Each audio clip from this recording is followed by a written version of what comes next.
guys, welcome back to some more reaction videos. Today we're gonna be reacting to Jaiden's Animation newest video, why I or she don't like to read. Now I don't got nothing to say to this because I'm also not much of a reader. I mean I read some stuff, but then like not much like fully reading like novels or like Shakespeare and all that. So I got nothing to say. So in this video we're just going to see why she doesn't like to read and all that. Maybe you can guys also know why people don't like to read in other words as well. So enough talking, let's get straight into it. Here we go.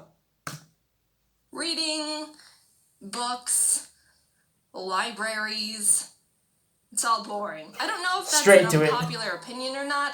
When I was growing up, it was pretty normal. But now I always hear people gush about how great it is to bundle up in a warm blanket with, quote, a good book, while the faint light of the fall evening peeks out of their cracked windows and hits their collection of plants perfectly. They've got a warm cup of chamomile tea they've prepared with the Keurig they use daily, and actually it's a funny story. They were about to get one at Target because they were on sale, but they received one as a gift instead. What a coincidence!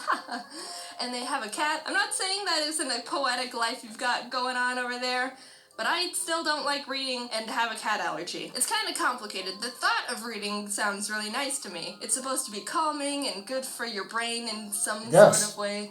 I don't know how exactly, but people repeat it all the time, so it might be true. But I think I've got some weird reading PTSD from school because the other part of my brain thinks about how boring and slow and too quiet it's gonna be. It's always true. When you want to read, then it's all boring and all that. And identify the plot points and know the names and symbolisms and the stress of all this. And, oh God, was I supposed to read up to chapter 7 by Thursday or through it? I used to love reading. I still have the strong memory of going to my elementary school's library and being excited to check out the next Geronimo Stilton book because I loved the pictures and fun text they had. They always wrote the word cheese like this. And being able to read books that had more than 10 words on the page was impressive to a 6-year-old. Whenever I found a book I liked growing up, I would read it non-stop. I was able to crush a 300-pager in 2 days, which I don't think is considered impressive anymore, but it was in 5th grade, and look, that was the only self-worth I had, alright? But when school started making us read books by force, it kind of took the fun away from me. I don't like being told what to do with my free time, especially if you're gonna make me read a book written in the 1940s that I need cliff notes to decode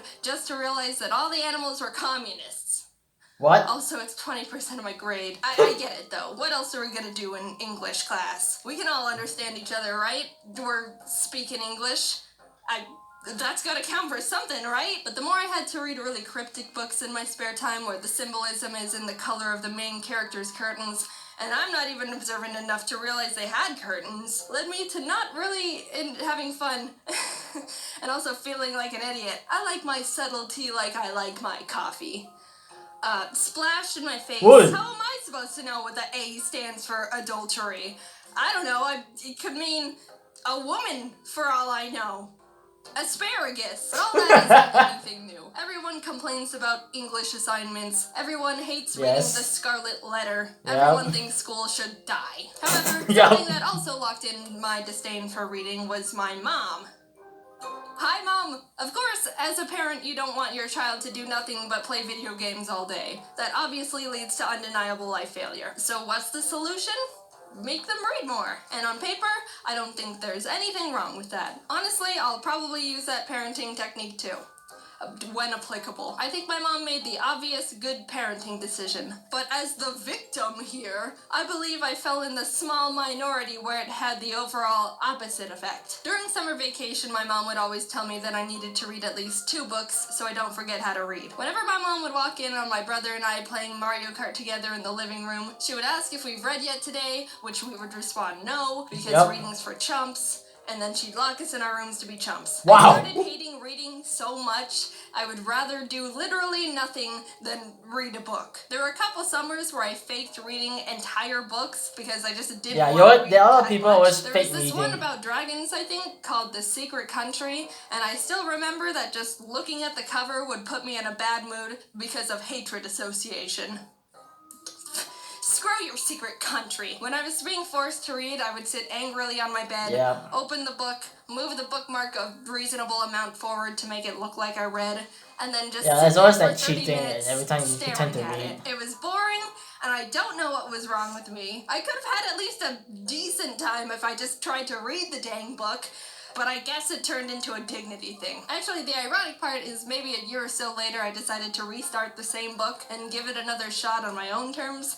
And I finished it in 2 days. It was pretty good. I did it again with another book called Molly Moon and the Morphine Mystery. It's like the 5th book in this Molly Moon series. It's been a while, so I don't really remember the story, but it's about this orphan who can hypnotize people and has a pug. Anyway, it's funky because I actually read the first few books of the series on my own and remember really liking them. I would read them any chance I got, but as soon as I was forced to read this one, I just decided I'd rather literally waste my time and sit alone rebelling against reasonable parenting. But this time I never went back to read it. I think that might have been the point of no return. Moving on from that I think the association of reading as a necessity or some sort of punishment has deep-rooted itself in me, and now I just feel like reading isn't fun or I'm in trouble for something even though I live alone. I've tried listening to audiobooks, but honestly, they make me feel really lonely. I don't know why. It might be the lack of visuals. I like pictures. And also no one else is around. It's the same with music. I've never been a big music person, so whenever I try to sit down and do something while listening to music, it somehow enhances this feeling of being alone and like time is going by slower, which makes me uncomfortable. So I always have either YouTube videos or more recently Twitch streams in the background. I'm still not super used to Twitch yet, but I like Ryukar's stuff. He plays Mario Maker. Sometimes I wish I read more. It might be good for me to slow Who down plays instead not of more always Marios consuming already? fast-paced That's content like, on the internet. I know there's But new on the Mario other games, hand, but I just think like it's just a preference I still. have that's been cemented with bad association. If you like reading, I think that's really great. I've got a lot of friends who like reading, and it's cool that you've got a really nice hobby you can fall back on to de-stress or however you people feel while staring at words all day. I was gonna say you should recommend a good book I should give a try, but I took a second to think about if I would actually try to read any suggestions, and being real with myself, the answer is no. So, enjoy that chamomile tea. Hey, how's everyone doing? Oh man. Yeah, I guess that's a lot of reason why people don't like to read much.